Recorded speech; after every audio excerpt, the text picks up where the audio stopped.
edhe politikanët, edhe qytetarët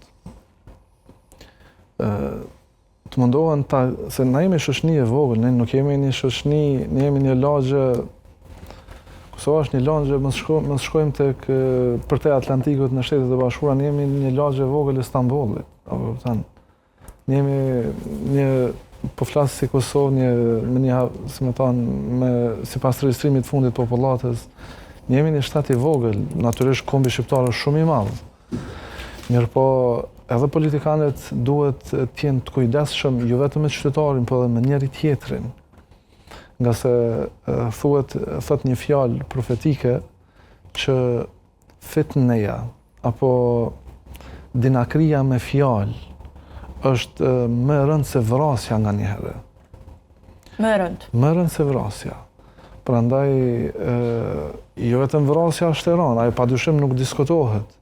Po në disa raste edhe më e rëndë se vrasja është fitneja apo sprova me fjalë të pahishme, apo acarimet me fjalë të cilat mund të mbjellin urrëtie dhe përçarjen në popullin tonë. Politikanët mund t'i kenë gjitha ato rivalitete me njëri tjetrin, mirëpo populli duhet dëshmoj se është më i mençur dhe ta tejkaloj këtë, mos ndikohet nga konfrontimet e interesave që i kanë politikanët mes vete.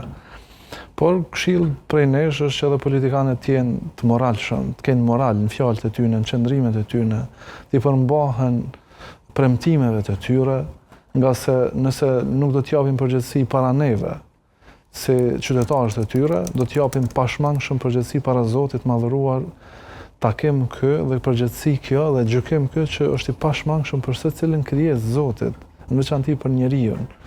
Prandaj ne më spaku kemi nevojë për përçarje, më spaku kemi nevojë për ndasi, më spaku kemi nevojë për urrëtie për njëri tjetrin. Por kemi nevojë që të jemi më të afërt, kemi nevojë që ta pastrojmë fjalorin ton, mos të jemi një shoqëni arrogante, një shoqëni ignorante, një shoqëni fjalë në dytë,